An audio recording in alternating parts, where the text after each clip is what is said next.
आज नेहमीपेक्षा वेगळ्या विषयावर मला थोडं तुमच्याशी बोलायचं आहे. आज आपण आपल्या सगळ्यात जवळ असलेल्या मनाबद्दल बोलणार आहोत. नेहमी आपण आध्यात्मिक विषय घेतो किंवा गीतेचा विषय घेतो. पण हे जे मन आहे हे आपल्याला काही दिसत नाही किंवा दाखवता येत नाही. पण मन हे प्रत्येकाला जाणवत असतं. आत्ता मी काहीतरी कुणाला टाकून बोलले, की लगेच ते मन दुःखी होतं. काहीतरी चांगलं पाहिलं समोर किंवा मला कोणी सांगितलं, की "अगं त्या अमक्या-अमक्या ह्याच्यात तुझी लॉटरी लागली आहे," की त्या मनाला किती आनंद होतो. पण आपल्याला काही दिसत नाही कधी मन कुठे किंवा आपल्याला असं कोणी सांगितलं, "तुला मन आहे, तर मग कुठे दाखव," तर दाखवता येत नाही. असं जे आहे त्या मनाबद्दल आपण बोलणार आहोत. आपण जेव्हा एकत्र जगतो तेव्हा दुसऱ्याचं मन समजून घेणं हे खूप महत्त्वाचं आहे. त्यासाठी मला हे द्या असं म्हणण्याऐवजी मी हे देईन असं म्हणायचं. मला तुम्ही समजून घ्या असं म्हणायच्याऐवजी मी तुला समजून घेईन. माझं ऐका, माझं ऐका नेहमी आपण असं म्हणतो. त्याच्याऐवजी तुमचं म्हणणं मी ऐकून घेईन हा बदल जर आपण सर्वांनी केला तर आपल्याला दुसऱ्याचं मन लवकर ओळखता येतं. आपल्याला स्वतःचंच मन कुठे माहीत नाही, तर दुसऱ्याचं मन तर लांबच राहिलं. मी हा शब्द आपण सारखा वापरतो. मी केलं, मला वाटलं, माझं आहे, मी जाणार आहे, मी येणार आहे. हा मी शब्द जर आपण कमी केला आणि त्याऐवजी समोरच्याशी बोलताना आपण हा शब्द वापरला. आपण असं करूया का? आपण जाऊया का? आपण येऊया का? म्हणजे आदरार्थी आपण नाही, तर दोघं ज्याच्याशी आपण बोलतोय तो आणि मी असं. हा मी शब्द कमी केला आणि आपण शब्द वापरून वाक्याला सुरुवात केली तर एकदम फरक पडतो. कधी पण बोलताना तुम्ही असं बघा बोलून. असं बोलल्यानंतर आपल्याला दुसऱ्यावर खूप भरभरून प्रेम करता येतं. त्याच्या हृदयात आपल्याला जागा मिळते. आता बघा अशी जागा मिळणं तर अवघडच झालं आहे. पण दुसऱ्याच्या हृदयात पण पटकन जागा मिळते का? नाही. त्याच्यासाठी पण थोडे कष्ट करायला लागतात. थोडं त्याचं मन राखायला लागतं. थोडं आपल्या मनाच्या विरुद्ध पण वागायला लागतं. कधी-कधी घरात असं होतं छोट्या-छोट्या गोष्टीमध्ये आपण ज्यांना गृहीत धरतो, की जी माणसं सतत आपल्याबरोबर असतात, त्यांचं काय आपण मनाचा फारसा विचार करत नाही. पण समजा दुपारी कोणतरी आपल्याकडे आलं उन्हातनं, तर आपण लगेच म्हणतो, "तू दमली असशील, तू बस, तू पाणी पी, तू चहा पी." कारण त्यांचं मन आपण राखतो. पण जे 24 तास आपल्याबरोबर घरात असतात, त्यांच्या मात्र कधी-कधी आपण मनाची काळजी घेत नाही. तर अशी मनाची काळजी घेण्यासाठी जेव्हा आपण त्याच्या गुणांचं कौतुक करू, काही वेळा कुठलीही चांगली गोष्ट केली की त्याला ॲप्रिसिएशन हवं असतं. एखाद्याने एखादी चांगली गोष्ट केली, की आपण त्याला म्हटलं, "वाह! वाह! तू किती छान गोष्ट केली आहेस" किंवा कौतुक केलं. अगदी लहान मुलापासून तुम्हाला आठवत असेल, छोटी मुलं चालायला लागतात. चालायला लागली की आपण हात धरतो, नको कुठे पडेल, लागेल. पण त्या मुलांना हात धरायचा नसतो. ते हात सोडून चालायला बघतात आणि जेव्हा ती मुलं अशी चालायला लागतात, तेव्हा आपण कौतुक करतो, टाळ्या वाजवतो, "वाह! वाह! हा चालायला लागला." तुम्हाला ते गाणं पण माहीत असेल, ठुमक चलत. किती सुंदर वर्णन रामाच्या चालण्याचं आहे. तर जेव्हा चालायला लागतं मूल, तेव्हा आपल्याला किती कौतुक वाटतं. आपण टाळ्या वाजवतो, पण ते पुढे मोठं-मोठं होत गेलं आणि काहीतरी नवीन करायला लागलं, की आपण उलट रागवतो. "हे असं कशाला केलं? ते तसं कशाला केलं? मी सांगत होते तू पडशील. कशाला झाडावर चढला?" मग तेव्हा ते कौतुक कुठे जातं? आपण दुसऱ्याच्या मनाचा जर विचार केला आणि समोरच्या माणसाचं पण जर मन भरून कौतुक केलं, त्याला ॲप्रिसिएशन दिलं. छोट्या-छोट्या गोष्टीमध्ये हे ॲप्रिसिएशन खूप चांगलं असतं. बघा एखादी गृहिणी सकाळपासून उठून पाहुणे येणार असतील तर खूप स्वयंपाक करते चांगला. छान सगळे पदार्थ झालेत की नाही बघते आणि सगळेजणं जेवून जातात. पण कोणी जर तिला म्हटलंच नाही की खूप छान झालं होतं आज सगळं, तर आपलं मन खट्टू होतं. मग असं म्हणायचं की सगळं संपलं म्हणजे सगळं छान झालं होतं ना, म्हणूनच तर संपलं. पण ह्याच्यामध्ये ॲप्रिसिएशन नाही आहे. पण आलेल्या एखाद्या माणसाने जसे म्हटलं की अरे वा, तुमची ही भाजी खूप सुंदर झाली आहे, हां अशी भाजी मी खाल्लीच नव्हती, की त्या करणाऱ्या बाईला खूप छान वाटतं. म्हणजे हे दुसऱ्याचं मन सांभाळणं जे आहे ना, ते थोडंसं अवघड आहे, पण तसं करायचं म्हटलं तर सोपं आहे. कारण आपण दुसऱ्याचं मन सांभाळण्यासाठी आधी स्वतःच्या मनाचा विचार करायला लागतो. म्हणून दुसऱ्याचे गुण शोधून त्याचं कौतुक आपल्याला करता आलं पाहिजे. समोरच्याचा छोटासा गुणसुद्धा आपल्याला ॲप्रिशिएट करता येतो. काहीच नाही तर तुम्ही सकाळी फिरायला जाता. फिरायला जाताना तेच तेच चेहरे नेहमी रस्त्यावर दिसतात. बहुतेक वेळा आपण बघतो, पण आपण काही तोंड भरून स्माईल करत नाही त्यांच्याकडे. आणि हेच मी फॉरेनला बघितलं, अजिबात आपली ओळख नसते. तो माणूस आपल्याला माहीत पण नसतो, पण 2 किंवा 3 वेळा तो माणूस दिसला, की तो तोंड भरून हसतो. काहीच माहीत नसतं आपल्याला. त्याने हसल्यामुळे आपण पण हसतो. कारण समोरच्याचं स्माईल हे आपल्याला हसायला कारणीभूत असतं. म्हणजे ही छोटीशी गोष्ट आहे. ह्याच्यामध्ये काहीच पैसे पडत नाहीत, काही अवघड नाही. पण आपण ना समोरच्याला गृहीतच धरतो. की मी कशाला हसायला पाहिजे, हा कुठे हसतो. समोरचा एखादा बोलला नाही तर आपण म्हणतो मी कशाला बोलू. पण तुम्ही जर सकाळी गुड मॉर्निंग म्हटलं किंवा सुप्रभात म्हटलं तर समोरचा नक्की हसून तुम्हाला सुप्रभात म्हणेल. पण ही सुरुवात कोणी करायची, असा आपला अहम असतो. हा अहम आपल्या मीमध्ये आहे. आणि हा मी कुठे आहे, तर आपल्या मनात आहे. हे शरीर म्हणजे मी, माझं नाव अमूक, मी अशी, मी तशी, हा सगळीकडे आपल्या मनात लपलेला असतो. आता हा जो मनात आहे, तो दुसऱ्याचा विचार करताना नेहमी लक्षात ठेवायचं की तो आपल्यासारखा नाही वागला तर तो चुकीचा आहे असं नाही, तर तो वेगळा आहे असं समजून घ्यायचं. प्रत्येकजण आपल्या मनाप्रमाणेच वागेल असं नाही. पण मग मनाप्रमाणे नाही वागलं की तो चूक, तो वाईट असं नाही आहे. तो आपल्यापेक्षा वेगळा आहे, तो आपल्यापेक्षा वेगळं वागतोय असं समजून घेता आलं पाहिजे. आपण सुद्धा कधी-कधी चुकू शकतो, हे आपण लक्षात ठेवायला पाहिजे. नेहमी मीच बरोबर अशी आपल्या मनाची धारणा असते. ही धारणा एकदा बदलली की माझ्याकडून पण चूक होऊ शकते, मी पण चुकू शकते, हे आपल्या मनाला पटतं. आणि मग आपण समोरच्या माणसाला आपल्या इतकाच मान द्यायला लागतो.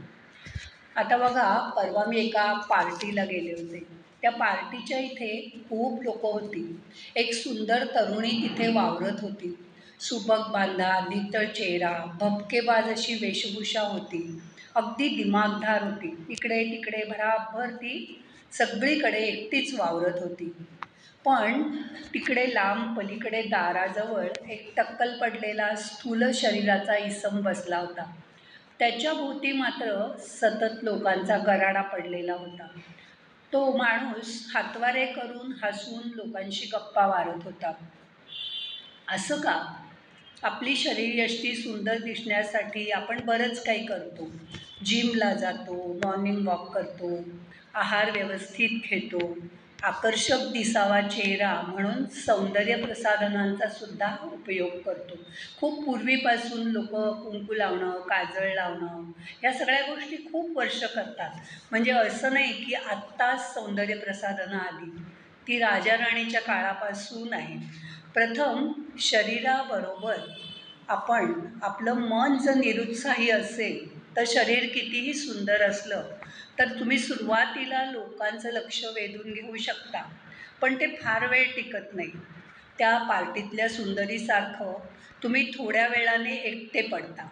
म्हणून पण वरच्या माणसाचं दुसऱ्या मन सुंदर होतं म्हणून लोक त्याच्याकडे आकर्षित झाले आणि ही बाई एकटीच पडली.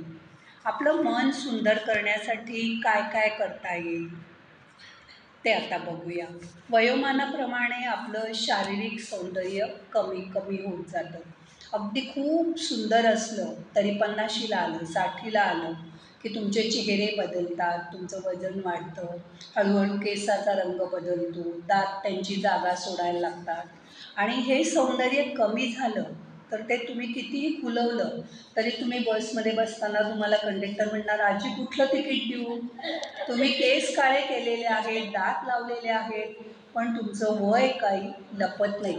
आणि मग त्यांनी आजी म्हटलं की आजींना पण राग येतो. मला आजी म्हटलं, पण आता तुमचं वय जर तेवढं आहे तर तुम्हाला लोक रिक्षावाले पण म्हणतात आजी हळून चढा. मग आपल्याला असं वाटतं की मी तर काळे केस केले आहेत, माझे दात छान आहेत, मी छान तयार झाली आहे, तरी मला आजी म्हणतात. पण तुमचं वयोमानाप्रमाणे जे आधीचं सौंदर्य होतं ते थोडं थोडं कमी होत जातं. पण बघा, ह्याच्यात मन मात्र आहे तसंच सुंदर राहतं. तुमच्या मनाची ओळख तुम्ही लोकांशी जेव्हा संवाद साधता त्या संवादातून होते. जेव्हा लोक जसं तुमच्या बाह्य शारीरिक सौंदर्यावर भाळतात ना, तसंच तुमच्या बौद्धिक सौंदर्याकडे सुद्धा लोक आकर्षित होतात. खूप वेळा एखाद्याची बोलण्यातनं बुद्धी जाणवते, हजरजबाबीपणा, समोरच्याशी संवाद साधण्याचं कौशल्य, ह्यातनं आपल्याला त्याची बौद्धिक सौंदर्याची जाणीव झाली की तुम्हाला तुमचं मन सुंदर करण्यासाठी समोरच्या माणसाशी तुम्हाला संवाद साधता आला पाहिजे. पण तुम्ही जर म्हणालात हे तुमचं म्हणणं इतकं बरोबर आहे ना, एवढं म्हणा, किंवा जे तुम्ही सांगताय ते मला इतकं पटलं आहे असं म्हणा. अगदी बरोबर बोललात तुम्ही असं म्हटलं तर समोरचा माणूस नक्की खुश होईल. पण या उलट तुम्ही जर असं म्हटलं, छे मला तुझं बिलकुल पसंत आलं नाही, किंवा हे तुमचं चुकतं आहे असं समोरच्याला तुम्ही म्हटलं, तर तुमच्यात संवाद होणार नाही. समोरचा माणूस तिकडे तोंड फिरवेल किंवा तुमच्याशी बोलणार पण नाही. जर असं म्हटल्यानंतर एखाद वेळी संवादाच्या ऐवजी वादच व्हायची शक्यता असते. कारण त्याला आवडत नाही. तुम्ही जेव्हा असं म्हणाल की तुझं हे चुकलं, तू चुकीचं बोललास, ह्या दोन्ही गोष्टींचा सुवर्णमध्य आपल्याला गाठता आला पाहिजे. व आपल्या गाठीशी असलेल्या अनुभवाच्या आधाराने आपल्याला समोरच्या माणसाशी संवाद करता आला पाहिजे. जेव्हा आपलं मन नितळ असेल, शुद्ध असेल, तेव्हा समोरच्याचं मन सांभाळायचं. या बाबतीत एक गोष्ट सांगते. आमच्या ओळखीचा एक मुलगा नाटकासाठी चाचणी द्यायला गेला. त्याला खूप काम करायची इच्छा होती, टी व्हीतले लोक बघून, नाटकातले नट बघून. तो गेला. त्याची संवादफेक पण चांगली होती, होतकरू होता, दिसायलासुद्धा छान होता. पण त्याला नाकारलं. पदरी निराशा आली. त्याला नाकारल्यावर तो बाहेर आला. त्याचे वडील बाहेरच उभे होते. ते त्याला म्हणाले, हे बघ, तू एक सफरचंद आहेस, त्या लोकांना संत्रा हवं होतं, याचा अर्थ तू खराब आहेस असा नाही होत. त्यांना नायक नाही खलनायक हवा होता.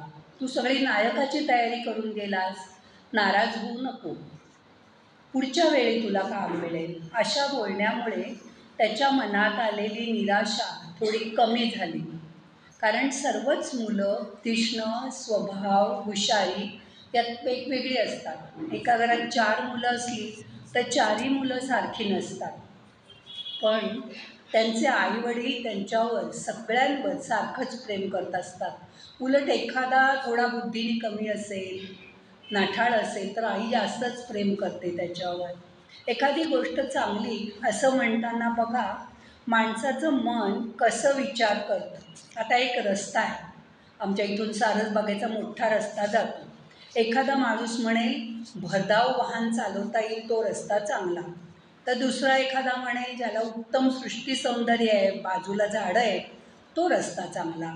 तर तिसरा एखादा म्हणेल जिथे कमीत कमी ट्रॅफिक असेल तो रस्ता चांगला.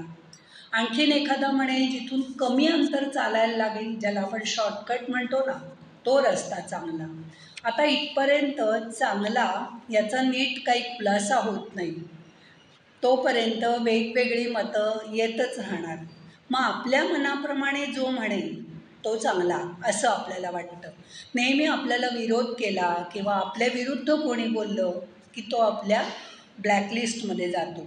तुम्ही एखादा सल्ला विचारता, 4 मैत्रिणींना विचारता, हे असं करू का गं, तसं करू का गं, किंवा आता मला चकलीच माझी मोडली, मग असं केलं तर होईल का, तसं. प्रत्येकजण वेगवेगळं उत्तर देतं. पण तुमच्या मनात जे उत्तर असेल त्याला जी उत्तर तसं देईल ती तुम्हाला बरोबर वाटते. कारण दरवेळी आपल्या मनाप्रमाणेच समोरचा माणूस कसं उत्तर देईल. पण दुसऱ्याने थोडंसं जरी सांगितलं, अगं चकलीत गरम पाणी घाल भिजवताना, तर तुम्ही घालत नसाल तर तुम्ही म्हणाल कशाला गरम पाणी, गार पाण्याने पण होतात. पण समोरच्याची ऐकून घ्यायची जर आपली तयारी असेल, त्याचंही मन राखलं जाईल असं तुम्ही बघत असाल, तर तुम्हाला त्याच्यातनं काही ना काहीतरी चांगलं ऐकायला मिळेल. कोविडनंतर बघा, खूप ऑनलाईन शिक्षण सुरू झालं.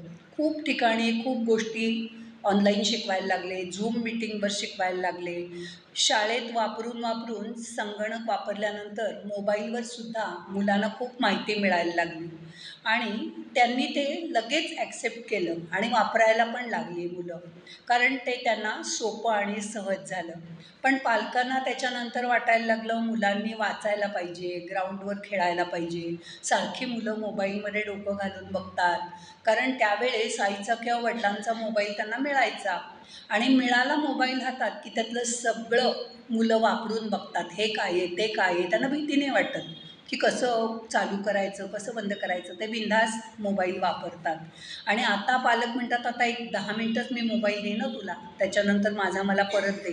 ती मुलं गेम खेळत असतात. ती गेम संपेपर्यंत ती काही मुलं हातातला मोबाईल सोडत नाही. मग आई लगेच म्हणते, आता तू खाली जा बरं खेळायला, नाही तर अभ्यास कर, किती वेळ मोबाईल बघतोयस. पण हेच ऑनलाईन जेव्हा शाळा चालू होती तेव्हा आपण दिवस दिवस मोबाईल मुलांना दिले. म्हणजे कुठली गोष्ट चांगली आणि कुठली गोष्ट चांगली नाही हे आपलं मन ठरवतं. आता कशाला मोबाईल पाहिजे तुला, आता नाही मिळणार, असं आपलं मन सांगायला लागतं. मग हीच मतं आपली मनातल्या मनात बदलत जातात. पण कुठलाही निर्णय घेताना समोरच्या माणसाच्या मनाचा विचार करा आणि समोरच्याशी पण बोला. असं बोला की त्याचं मन राखलं जाईल. नेहमीच समोरच्याचं मन प्रामाणिकपणे जपायचा तुम्ही पण प्रयत्न करा. कारण मुलांना आपण गृहीत धरतो. दे म्हटलं की मोबाईल दिला नाही की आई हिसकून मोबाईल घेते त्याच्या हातातनं. मग त्याचं पण मन त्यावेळी मोडत असेल की त्याची शेवटची लेवल आलेली असेल खेळाची, किंवा तो काही व्हिडिओ बघत असेल, फुटबॉल आहे, क्रिकेट आहे, त्याचं मन नाही का मोडत त्यावेळी. पण आपण नाही विचार करत. आपण म्हणतो आता बास झालं, 15 मिनटं सांगितली, अर्धा तास तुझ्या हातात मोबाईल आहे, दे मला आता काम आहे. काम असेल, नाही असं नाही, पण गोड बोलून त्याला सांगता येतं. आता बघा, काही वेळा मनाचे आजार होतात. आपल्याला खूप डॉक्टर असं सांगतात, रिपोर्ट आला, शारीरिक तर काही नाही आहे तुम्हाला, पण आपल्याला आजार जाणवत असतो. रिपोर्ट्समध्ये काही आलेलं नाही, तुम्हाला ब्लड शुगर नाही, बी पी नाही, काही नाही आहे. मग का तुम्ही आजारी पडताय, का तुम्हाला आजार झाला आहे? आता या मनाच्या आजारांकडे जरा बघूया. मनाच्या जखमा खोल असतात आणि गाडून टाकलेल्या न दिसणाऱ्या, डोळे रडू नाही शकत, दुःख दाखवता येत नाही. मग आपले शरीरातले वेगवेगळे अवयव रडतात. त्यांची परिणिती शारीरिक आजारपणात होते. प्रश्न शरीराचा, पण उत्तर मात्र मनात, ज्याचा त्या व्यक्तीला स्वतःलाही पत्ता नसतो. तुम्हाला माहिती असेल, आता डॉक्टर पण खूप औषधं देऊन बघतात, प्रयोग झाले सगळे, आपली लॅबोरेटरीच आहे शरीर म्हणजे. हे घेऊन बघा, ते घेऊन बघा, नाही का बरं वाटत, बरं आता हे घ्या, काहीच नाही लागू पडलं तर मग म्हणतात सायकोसोमॅटिक आहे तुमचा आजार. आता हा सायकोसोमॅटिक म्हणजेच मनाचा आजार. तुमच्या मनाने जणू काही तुम्हाला कोडं घातलेलं असतं. सोडवा हे कोडं आणि घ्या परत तुमचं आरोग्य. आता हे मनाचा अभ्यास करण्यासाठी कोडं आहे. मनाचा आणि शरीराचा संबंध अतूट आहे. हे आपल्याला सगळ्यांना लहानपणापासून माहिती आहे. बघा, आपण असं म्हणतो, भीतीने माझ्या पोटात अगदी खड्डा पडला. आता खरंच इथे कोणी खड्डा खणतं का त्यावेळी? नाही. काय आत माणसं जाऊन तुमच्या पोटात खड्डा नाही होत, पण एखादी गोष्ट भयानक ऐकली की पोटात खड्डा पडला असं म्हणतो आपण. कधी कधी आपण म्हणतो, भीतीने माझी बोबडी वळली, माझा वरचा श्वास वर राहिला, खालचा श्वास खाली राहिला, मला काहीच बोलता येईना, म्हणजे माझं बोलणंच बंद झालं. किंवा आपण म्हणतो, लाजेने ती लालेलाल झाली. आता लालेलाल झाली म्हणजे तिला इथे कोणी लाल रंग लावला का? नाही, पण तिच्या चेहऱ्यावर लाली दिसायला लागली. किंवा आपण म्हणतो, ती भीतीने अगदी पांढरी फट्टक पडली. आता पांढरी फट्टक म्हणजे कोणी चुना लावला का तिला? नाही, पण चेहऱ्याचा नेहमीचा रंग उडाला आणि चेहरा पांढरा दिसायला लागला. खरंच असं होतं तेव्हा शरीरात नेमकं काय घडत असेल बरं? लाल तांबड्या रंगाकडे सतत टक लावून पाहिलं तर शास्त्रज्ञांना असं आढळून आलं की तांबड्या रंगाचा परिणाम माणसावर निश्चितपणे होतो, शरीरावर आणि मनावर सुद्धा. तांबड्या रंगामुळे रक्तदाब वाढतो, श्वासोश्वासाचा वेग वाढतो, आपले छातीचे ठोके वाढतात. तुम्ही सिनेमात बघितलं असेल, ऑपरेशन चालू असलं की ऑपरेशन थिएटरच्या बाहेर लाल दिवा लागलेला असतो. इकडे सगळे नातेवाईक बसलेले असतात, ते सारखे बघत असतात, लाल दिवा अजून लागला आहे म्हणजे ऑपरेशन अजून चालू आहे, तास झाला, 1.5 तास झाला. ज्यावेळी तो लाल दिवा बंद होतो आणि एखादी नर्स किंवा डॉक्टर बाहेर येते, तेव्हा नातलग धावत जाऊन विचारतात, काय झालं, कसं झालं ऑपरेशन? आणि मग आपली उत्सुकता खाली खाली येते. अशा वेळी हा तांबडा रंग मज्जातंतूंना उत्तेजित करतो आणि शरीरातली शक्ती पण, चेतनाशक्ती पण वाढवतो. बघा, म्हणूनच आपण गाडी चालवत असलो तर लाल दिव्याला 1 मिनिटसुद्धा थांबायची आपली तयारी नसते. तो कधी लाल दिवा जातो आणि मी कधी मध्ये घुसतो. पुण्याला तर लाल दिवा असला तरी घुसतातच. समोरचं ट्रॅफिक यायच्या आधी मी कसं पुढे जाऊ, एवढीच त्यांची अहममिका असते. आणि आपल्याला शरीरावर मनावर होत असलेला परिणाम त्यातनं जाणवतो. तसेच काही शांत रंग असतात, जसं की पांढरा, आकाशी. हे रंग मनाला शांत करतात. संथ वाहणारं पाणी पाहिलं किंवा निळभोर आभाळ पाहिलं की त्यातली आभाळ माया आपल्याला जाणवते. अशा वेळी हिरवा रंग मनामध्ये सृजनशीलता जागवतो.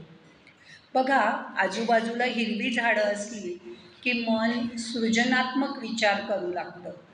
हिरवा दिवा लागला की पुढे जायचं, हे लहानपणापासून आपण मुलांना सांगतो. लाल दिवा आला की थांबा, हिरवा दिवा लागला की पुढे जा.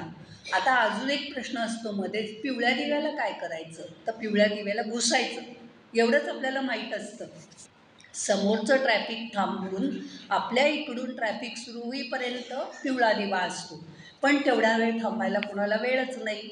मग हिरवा दिवा लागतो. किती सेकंदांनी हे दिवे बदलतात, पण हा हिरवा दिवा आपली सृजनशक्ती वाढवतो.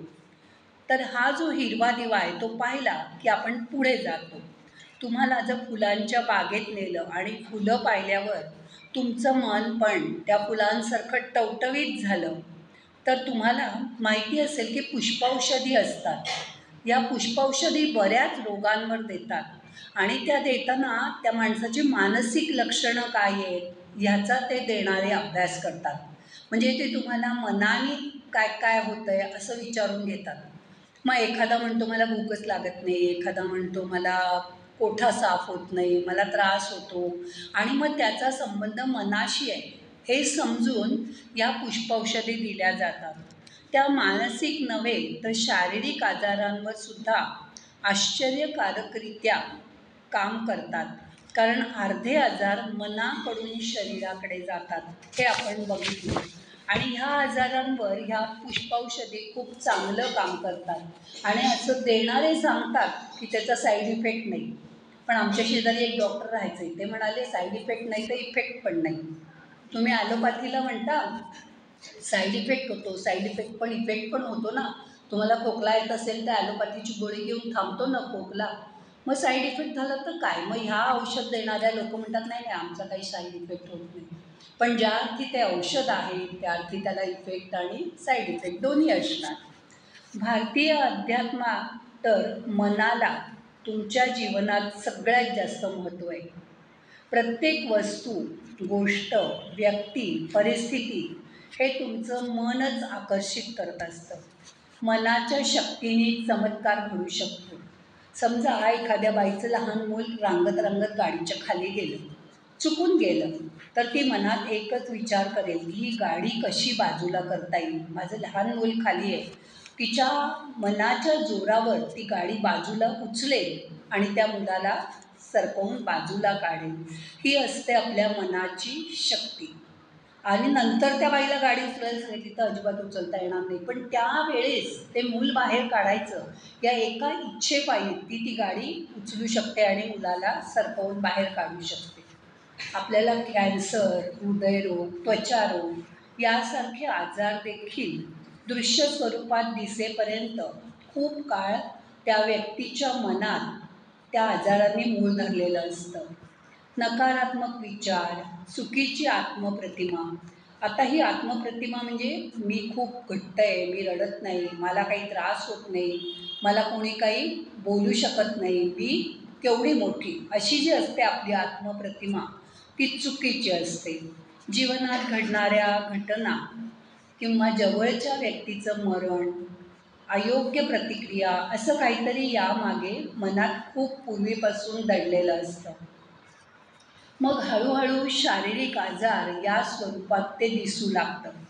या उलट मनातले नकारात्मक विचारांचा निचरा जर योग्य पद्धतीने केला किंवा जर तो तुम्हाला लागू पडला, समजा तुम्ही काउन्सिलरकडे गेलाय, तर ते काउन्सिलर सांगतात असं असं करून बघा, त्यांनी तुम्हाला बरं वाटेल.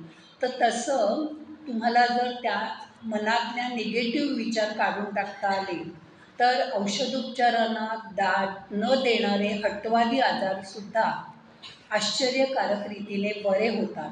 म्हणून या मनाने आपल्याला मनाची शक्ती वापरून हवं ते मिळवता येतं. शक्य आहे का असं? आहे, पण आपण प्रयत्न नाही करत. मला आठवत आहे मागच्या वेळी मी इथे बोलले तेव्हा 4च बायका आणि 2-3च पुरुष होते. आज मी मगाशी निघताना असा विचार केला, आज आपण खूप छान अभ्यास केला आहे मनाचा, तर जास्त लोकांनी ऐकावा. तर खरंच आज जास्त लोक आहेत.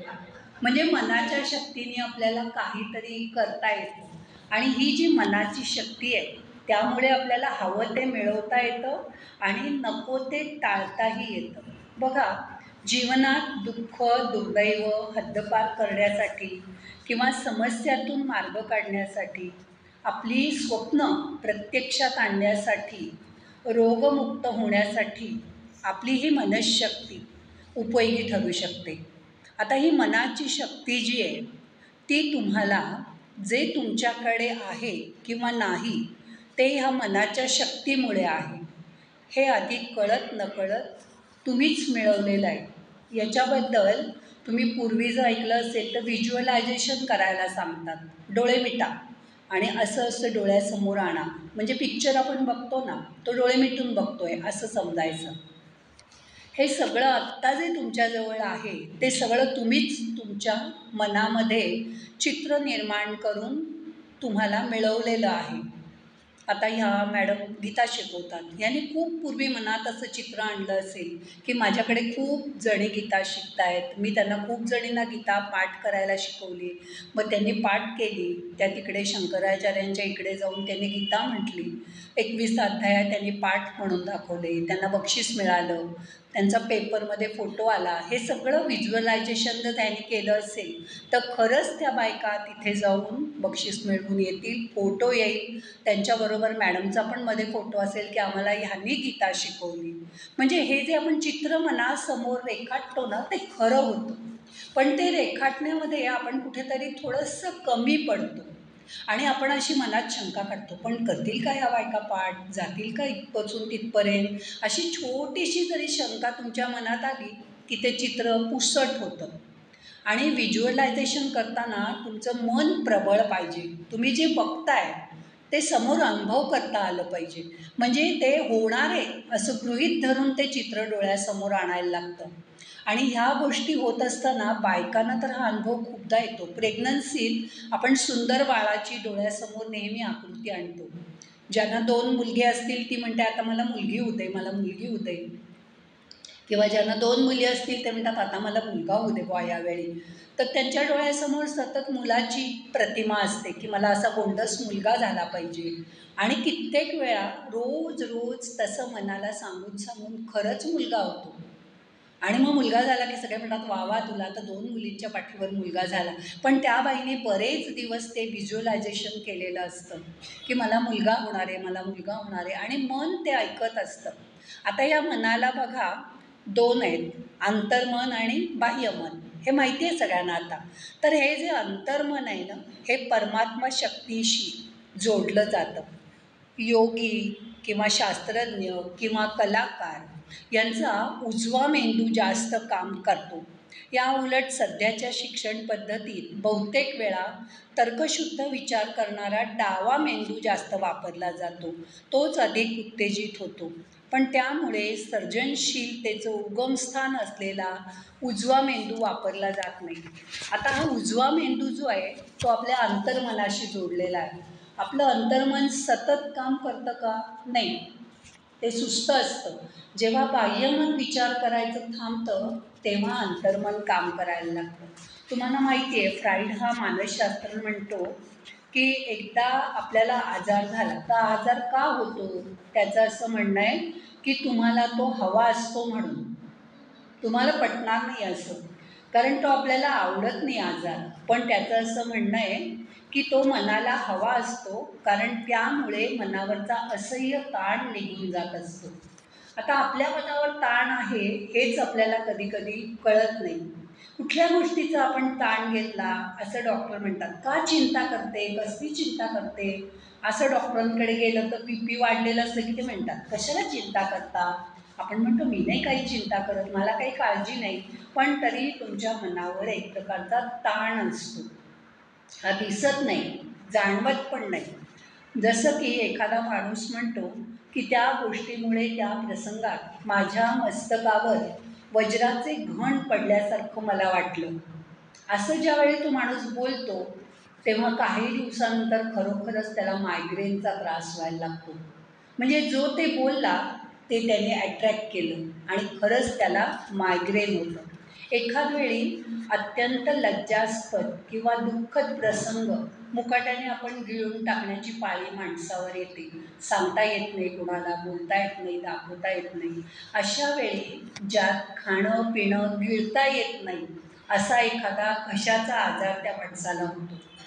म्हणजे त्यांनीच तो अट्रॅक्ट केलेला असतो. मगाशी मी म्हटलं तसं आजार का होतो? तर आपल्याला हवा म्हणून.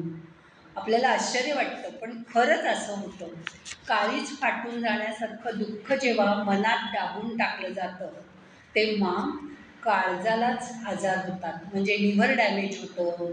ते म्हणतात, आम्ही तर काही नॉनव्हेज खात नाही, दारू पित नाही, माझ्या लिव्हरला का त्रास झाला? पण हे तुमचं दुःख तुम्ही आत दाबून टाकलं आहे, ते तुम्हाला कळलंच नाही. जेव्हा हातपाय गळून जावे अशी एखादी अपघाती घटना घडते आणि ती निराशा मनामध्ये दडपली जाते तेव्हा कित्येकदा हातापायांना पांगळेपण येतं. म्हणजे हाताची बोटच काम करत नाहीत, पायाच्या बोटांना मुंग्या यायला लागतात, पोटरीमध्ये गोळे यायला लागतात. हे कशामुळे होतं? ह्या घटनेमुळे. कारण तुमच्या हातपायातलं अवसानच त्यावेळी गळून गेलेलं असतं. एक गोष्ट मात्र खरी आहे की एकच एक असह्य दुःखकारक प्रसंग लगेच शारीरिक दुखण्यात रूपांतरित होतात असं नाही. पण खूपदा दुःखद प्रसंग शारीरिक आजारपणाला कारणीभूत ठरतात, कारण ते प्रसंग अंतर्मनात खोल गाडले जातात. त्या व्यक्तीच्या ते लक्षातही येत नाही. पण समजून जर या मनात दडलेल्या गोष्टी काढून टाकल्या तर माणूस दुःखातनं लवकर बरा होऊ शकतो. या मनातल्या गोष्टी काढण्यासाठीच सायकॅट्रिस्ट असतात. पण कोणाला एखाद्याला सल्ला दिला की तू सायकॅट्रिस्टकडे जा, की तो म्हणतो, मी काय वेडा आहे का? मला कशाला सायकॉलॉजी वगैरे, मला काही नको आहे, मला मानसिक रोगाचा काही त्रास नाही, मला काही होत नाही, मग कशाला जाऊ मी? पण जेव्हा आपण काउन्सिलिंग करतो किंवा समोरच्या माणसाचं मन जाणून घेतो, तुम्ही बघा त्यांच्याकडे गेल्यावर ते काही बोलतच नाही, ते असे बसलेले असतात. जो रोगी आहे तो माणूस धडाधड धडाधड सांगत असतो, मला हे होतं, मला ते होतं, मला असा त्रास होतो. ते सगळं शांतपणे ऐकून घेतात आणि शेवटीच एखादं वाक्य बोलतात आणि मग त्याच्यातून तुम्हाला सल्ला मिळतो. म्हणजे माणसाला ऐकून घेणाऱ्या माणसाची पण जरूर असते. खरंच आहे ना? मी आता एवढं बोलते आणि तुम्ही जर ऐकूनच नाही घेतलं तर काय उपयोग? म्हणजे माणसाला नेहमी समोर ऐकून घेणारा माणूस लागतो. आपण घरात सुद्धा बघतो, जो माणूस शांतपणे समोरच्याचं ऐकून घेतो ना, त्याच्याशी जास्त जणं बोलतात. घरात म्हातारी माणसं असतात, एखाद्या आजीकडे कोणी जातच नाही आणि एखाद्या आजीजवळ छोटं नातवंडांपासून मोठ्या मुलापर्यंत सगळेजण जाऊन जाऊन सांगतात, आज ना असं झालं, शाळेतला छोटा मुलगा सांगतो मला बाई रागवल्या, किंवा मोठा मुलगा येऊन सांगतो अगं आज आमच्या इथे एवढं ऑफिसमध्ये काय काय रामायण झालं. ती सगळं शांतपणे ऐकून घेते, कशाला विरोध करत नाही किंवा कशाला नाही म्हणत नाही. असं ऐकून घेणारं माणूस प्रत्येक माणसाला हवं असतं आणि ते कुठल्या ना कुठल्या रूपाने तुम्हाला मिळतं, पण ते तुम्हाला सापडणं हे तुमचं नशीब आहे. नाहीतर समोरचा माणूस इतक्या घाईने उत्तर देतो की तुमचं बोलणं पूर्ण व्हायच्या आत त्याचं उत्तर तयारच असतं, ऐकून घ्यायचं तर लांबच राहिलं. म्हणून असं म्हणतात की चांगला श्रोता, असं लिस्नर, गुड लिस्नर म्हणतो त्याला आपण, असं होणं खूप चांगलं आहे. म्हणजे जेव्हा आपण ऐकून घेतो ना तेव्हा समोरच्या माणसाच्या मनाशी आपलं आपोआप कॉन्टॅक्ट होतो आणि ते मनाशी एकदा तुमचं काय म्हणतो आपण त्याला, की धागा जुळला एखाद्या माणसाशी की तो आयुष्यभरासाठी जुळतो. मग अशा ह्याच्यात माणसांची यादी वाढत वाढत जाते. काही काम नसलं तरी एखादा माणूस येतो, आपल्याशी बोलतो, तुम्हाला भेटायची इच्छा झाली असं म्हणतो. त्यावेळी त्या माणसाच्या मनाशी आपल्या मनाचा धागा जुळलेला असतो. मग याला अंतर पण काही नाही, कितीही लांब असू दे, कितीही त्रास करून जायला लागू दे, पण आपलं मन त्या माणसाच्या मनाशी जुळतं. अशी माणसं जोडता येणं ही पण एक कला आहे. बघा, काही कलाकार तुसडे असतात, काही लेखक बोलतच नाहीत, पण ह्याविरुद्ध काही कलाकार मुद्दाम माणसांशी बोलून विचारतात, कसा झाला आजचा कार्यक्रम, तुम्हाला आवडला का, यात काही सुधारणा हवी आहे का. मोठे मोठे कलाकार पण असं बोलतात. आता काही त्यांना ही साधी माणसं सुधारणा शिकवतील किंवा सांगतील असं नाही, पण श्रोत्यांशी संवाद साधणं ही त्यांची पण जरुरी असते. त्यांनाही कोणीतरी दाद देणारं लागतं. मोठे मोठे कार्यक्रम होतात, कार्यक्रमात कोणीतरी येऊन आज सांगतं, आजचं तुमचं ते अमुक गाणं खूप छान झालं हां, आम्हाला खूप आवडलं, की या माणसाला मुठभर मास चढतं. समोरच्या श्रोत्यांनी दाद देणं ही सुद्धा त्यांच्या दृष्टीने एक चांगली गोष्ट असते. अशी चांगली गोष्ट जेव्हा आपण विचार करतो तेव्हा ही खरी गोष्ट असते. एक असह्य दुःखकारक प्रसंग शरीराला दुखण्यात रूपांतर करू शकतो, पण एक चांगली मनाची गोष्ट माणसाला मुठभर मांस पण चढवून देऊ शकते. हे बाह्यमन आणि अंतर्मन हे मनाचे दोन भाग मी सांगितलं. बाह्यमन म्हणजे आपल्याला जे जाणवतं, जे लगेच आपल्याला मनाला कळतं ते, आणि म्हणून बाहेरून येणारे विचार हे मन सतत झेलत असतं. बाह्यमन त्याच्यावर सतत आघात होत असतात. पण जे दुसरं अंतर्मन आहे ते स्मृतींचं कोठार असतं. त्याच्यामध्ये खूप गोष्टी साठवलेल्या असतात. जीवनातल्या बऱ्या वाईट घटना या अंतर्मनात साठवलेल्या असतात. बाह्यमन ती घटना विसरूनही जातं, पण अंतर्मनात ती घटना कायमची वस्तीला राहते.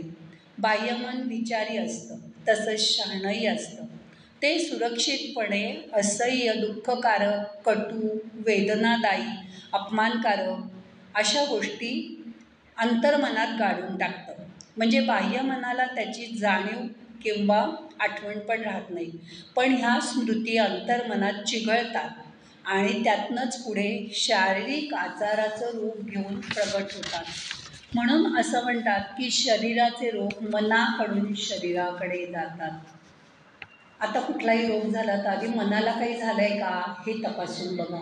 कुठे मन दुखावलं आहे का, कोणी आपला अपमान केला आहे, वाईट वाटलं का, हे आधी शोधून बघा. मग शारीरिक आजार आपोआप बरावे. मना सज्जना हित माझे करावे, रघुनायका दृढचित्ती धरावे. महाराज तो स्वामी वायुसुताचा, जना उद्धरी नाथ लोकत्रयाचा. आपलं मनच आपलं खरं हित करू शकतं. मन आपल्याला अनुकूल असेल तर कोणीही आपलं अहित करू शकणार नाही. सद्गुरूची कितीही सांगितलं तरी त्याप्रमाणे वागणं न वागणं हे आपल्या मनावर अवलंबून असतं. म्हणून मन शुद्ध असेल तर आपल्या हिताचं आपल्याला कळेल. चित्त संसारी असेल तर स्वार्थ कळेल, पण हित मात्र कळणार नाही. हितामध्ये सारासार विचार आहे. जी गोष्ट श्रेयस आहे ती प्रेयस बनणं किंवा प्रेयस वाटणं म्हणजे हित कळणं होय. चित्तामध्ये भगवंताला दृढ धरून ठेवणं हिताचं आहे. भगवंत प्रिय वाटू लागला म्हणजे मन आपलं हित कशात आहे हे आपल्याला समजतं. भगवंताचा आधार वाटला म्हणजे मनुष्याला भगवंत दृढ धरून ठेवतो. हनुमंताने रामाला जसं चित्ती दृढ धरून ठेवलं आणि म्हणून तो चिरंजीव झाला. सकाम भक्त फक्त संकटकाळी भगवंताचे पाय धरून ठेवतो आणि मला यातनं सोडव असं म्हणतो. पण संकटकाळ संपताच तो भगवंताला विसरतो. पण निष्काम भक्त मात्र भगवंताशिवाय राहूच शकत नाही. त्याचं मन सतत भगवंताजवळ असतं. बघा, आपले आजूबाजूचे आधार काही काही वेळा सुटून जातात. आपली आई जाते, आपले वडील जातात, आपले मोठे भाऊ बहिणी जातात. त्यावेळी आत्ता कोविडमध्ये खूप लोकांच्या बाबतीत असं झालं. अगदी जवळची माणसं, नवरा मुलं पटापट गेली. यंग मुलगा घरातला गेला म्हणजे आधार घराचा सुटला. अशा वेळीसुद्धा तुम्हाला भगवंत पाठीमागे आहे. स्वामी आपल्याला काय सांगतात? भिऊ नको, मी तुझ्या पाठीमागे आहे. म्हणजे हा जो आधार आपल्या पाठीमागे असेल तर आपल्या मनाला भीती नाही वाटत. मग मन खरंच सज्जन आहे का? मना सज्जना भक्तिपंथेशी जावे, तरी श्रीहरी पावी जेतो स्वभावी. मन खरंच सज्जन आहे. यासाठी समर्थ म्हणतात की मन कितीही वाईट असलं तरी मोक्षाची साधना मनाच्या मदतीनेच करायची आहे. हे मनच आपल्याला भगवंताचं दर्शन घडवणार आहे. मन मुळात चांगलं आहे. लहान मुलांची मनं बघा किती निष्पाप आणि निरागस असतात. त्यावेळी त्याच्यावर चांगले संस्कार झाले तर ती चांगली होतात. कुसंगत, कुसंस्कार यामुळे मन बिघडतं. मन सोडून आपण जाणार कुठे? अशा वेळी मनांचा दोषासकट स्वीकार करावा. मन हे अगदी लहान मुलासारखं आहे. लहान मुलांकडून एखादं काम करून घ्यायचं असलं की आपण त्याला अंजारून गुंजारून ती गोष्ट सांगतो. मग ते समर्थ मोठ्या युक्तीने मनाला सज्जन म्हणतात. मनाचं असंच आहे, त्याला ढिलं सोडून पण चालत नाही किंवा खूप ताण देऊन पण चालत नाही. मनाचे श्लोक म्हणजे मनाच्या वागण्याची सोपी रीत आहे. प्रत्येक श्लोक म्हणजे जणू काही एक एक मंत्र आहे. आणि मनाचे श्लोक हे आपण खूप लहानपणी शिकलो, पण आता ते विसरून गेलो. आता मनाचा विचार आपण करतच नाही. प्रत्येक मनाच्या श्लोकामध्ये मन कसं आहे, मनाशी कसं वागावं, दुसऱ्यांचं मन कसं राखावं हे समर्थांनी आपल्याला सांगितले. ते लहानपणी श्लोक आपल्याला पाठ पण होते, पण आता ते विसरले आणि मन पण विसरायला झालं. म्हणून असं म्हणावंसंच वाटतं की झटकून टाक जीवा दुबळेपणा मनाचा. हा दुबळेपणा मनाला कमी कमी खाली खाली नेतो. त्यावेळी असं म्हणा की झटकून टाक जीवा दुबळेपणा मनाचा, फुलला पहा सभोवती आनंद जीवनाचा. आत्ताच दिवाळी येऊन गेली, सगळीकडे आनंदी आनंद होता. पण यात सुद्धा आजारी माणसं, दुबळ्या मनाची माणसं दुःखीत राहिली. त्यांनी बाजूचा आनंद पाहिलाच नाही. अशी माणसं जेव्हा आपल्या मनाचा दुबळेपणा स्वतः झटकून टाकतील तेव्हाच तो जाईल. दुसरं कोणी येऊन त्यांचा दुबळेपणा काढून घेऊ शकणार नाही. परमशक्तीशी असलेल्या या संबंधाची जाणीव म्हणजे योग. योग हा शब्द युज धातूपासून झाला आहे. युज म्हणजे जोडणे, योग म्हणजे जोडणे. आत्म्याचा परमात्म्याशी संबंध साधता येण्याची साधना म्हणजेच योग साधना. योगी लोकांनी परमशक्तीशी असलेलं हे नातं जपलेलं असतं आणि त्यामुळेच हा संपर्क जितका कमी तितकं मन आणि शरीर आपलं दुर्बल होतं.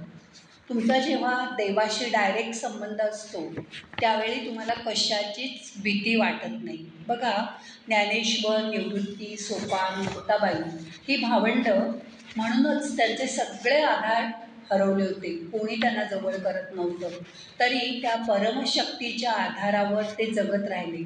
ज्ञानेश्वराने तर विश्वात्मक देवाकडे पसायदान मागितलं आणि म्हणून आपल्याला आपलं स्वतःचं मन देवाच्या आधाराने जपायचं आहे. बघा, सर्वात मौल्यवान आणि महत्त्वाची गोष्ट म्हणजे तुमचा श्वास. तो चालू आहे तोपर्यंत आपण आहोत, त्याच्याशिवाय आपण जगूच शकणार नाही. मग ज्या परमात्म शक्तीने आपल्याला निर्माण केलं जी हे श्वास आपल्याला सतत पुरवते, जिचा आपला अतूट संबंध आहे, तिच्यावर विश्वास तुम्ही का ठेवत नाही? जर ती परमशक्ती आहे, मग इतर आधारांची तुम्हाला गरजच वाटणार नाही. ते तकलादू वाटायला लागतील. पण त्याच्यावर विश्वास ठेवताना तो दृढ विश्वास ठेवायला पाहिजे. आपण ठेवतो, पण थोडा थोडा ठेवतो. 50%, 60%, 70%, कधी-कधी 90%, कधी-कधी 90.99, पण 100% जेव्हा तुम्ही भगवंतावर विश्वास ठेवाल, तेव्हा तो तुमच्या मनासारख्या गोष्टी घडवून आणेल. आणि हा विश्वास जर तुम्ही ठेवला, तर मग इतर आधार तुम्हाला जरूरच पडणार नाही.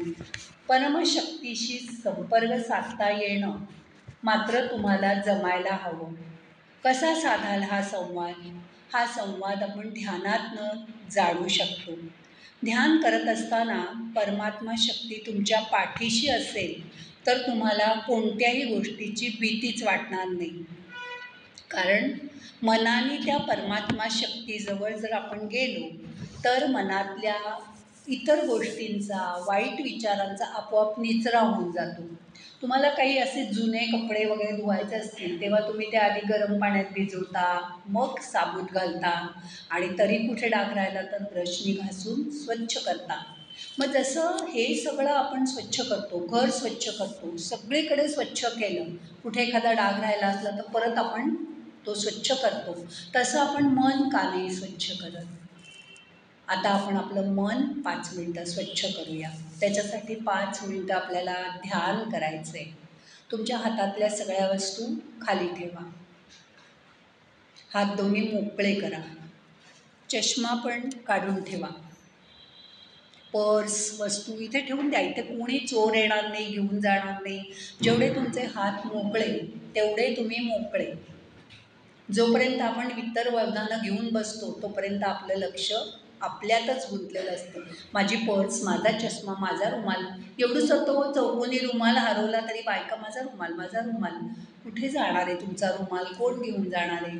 पण नाही, आपलं मन त्या रुमालातच अडकलेलं असतं. सगळं खाली ठेवलं, हात रिकामे झाले. आता हे पहिलं बोट आणि अंगठा मिटा. ही ध्यानमुद्रा आहे. ही मुद्रा करून हात तुमच्या मांडीवर ठेवा.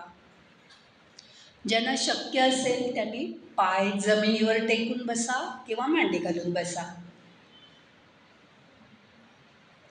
भूमीशी संबंध आला पाहिजे ध्यानात आपला. आपले ताण, आपल्या मनाचा निचरा कुठून होणार आहे? या जमिनीतनं होणार आहे. म्हणून आपले पाय जमिनीवर असू दे. असं म्हणतात की खूप पैसा मिळाला, खूप श्रीमंत झालं तरी पाय जमिनीवर असले पाहिजे. मग आता तर किती सोपं आहे जमिनीवर पाय ठेवणं. ठेवा पाय जमिनीवर. थोडंसं पुढे बसा खुर्चीच्या. मागे टेकून बसलात तर झोप लागेल ध्यानात. आणि मग छोटीशी डुलकी झाली की तुम्हाला वाटेल वा वा काय छान, फ्रेश वाटतंय आता एकदम. झोप नाही लागली पाहिजे. ध्यान म्हणजे ध्यानच करायचं आहे. डोळे अलगद मिटा. मोठा श्वास घ्या, सावकाश सोडा. पाठ, मान, खांदे सैल करा. श्वास सोडताना शरीर ढील करा. मुद्दाम ताठ होऊन बसू नका. तुम्हाला ज्या स्थितीत आरामशीर वाटेल त्या स्थितीत बसा.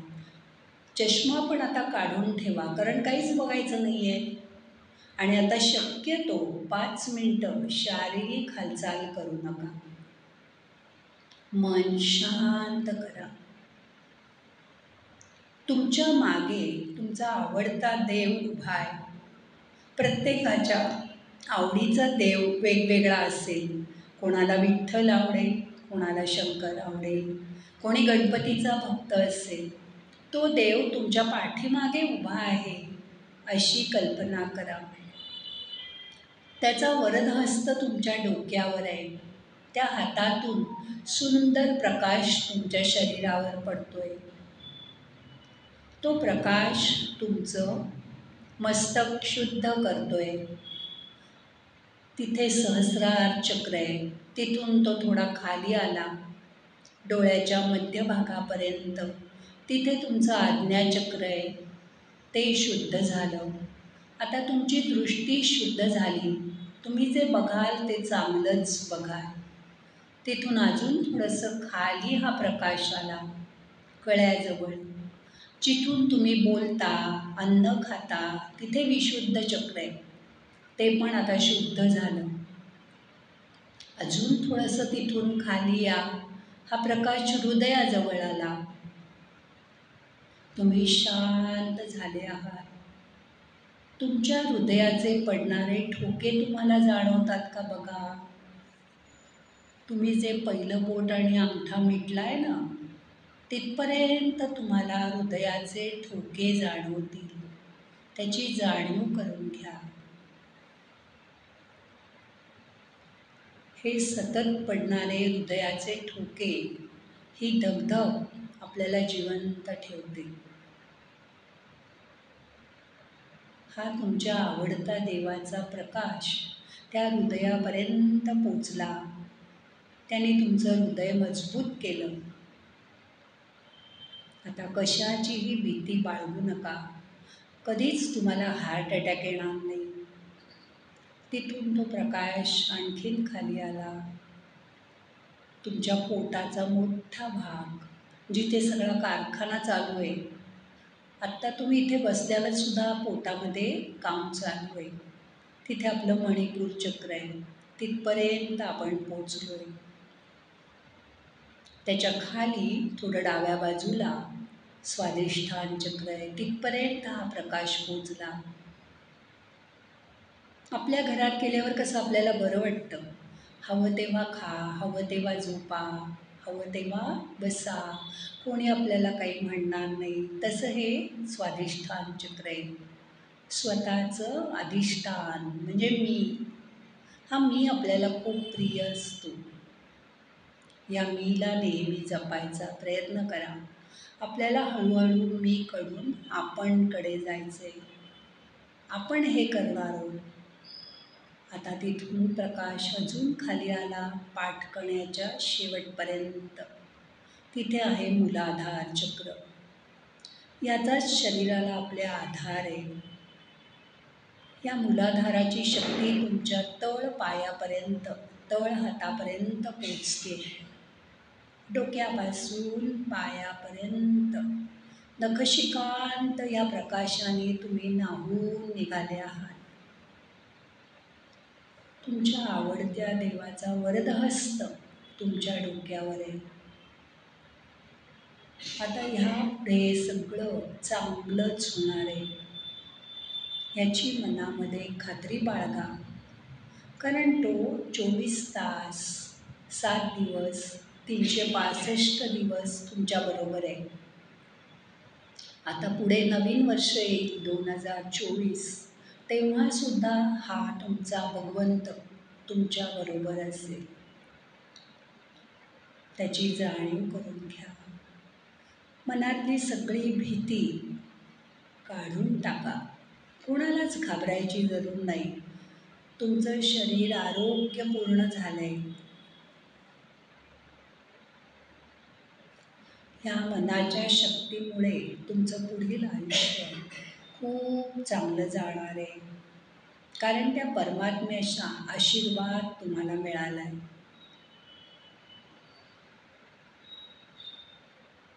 त्याची शक्ती तुमच्या पाठीमागे उभी राहिली. त्याची जाणीव करून घ्या.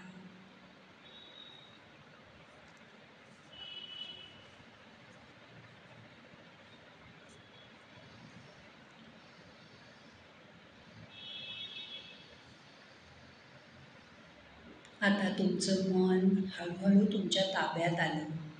आता मनाला कसलाही त्रास करून घेऊ नका. तो परमात्मा तुमच्या पाठीमागे आहे याची सतत जाणीव ठेवा. म्हणजे तुम्हाला वाईट स्वप्न पडणार नाही. झोपेत कधी भीती वाटणार नाही. रोजचं आयुष्य तुमचं आनंदपूर्ण, सुखी, समाधानी जाईल. आता आजचं ध्यान आपल्याला संपवायचं आहे. सावकाश हळूहळू मनाला जागं करा. दोन्ही हात एकावर एक हलके हलके जोडा. थोडेसे हात गरम झाले की डोळ्यांना हलकं मसाज करा. 3 वेळा हलक्या मसाजानंतर अलगद डोळे उघडा.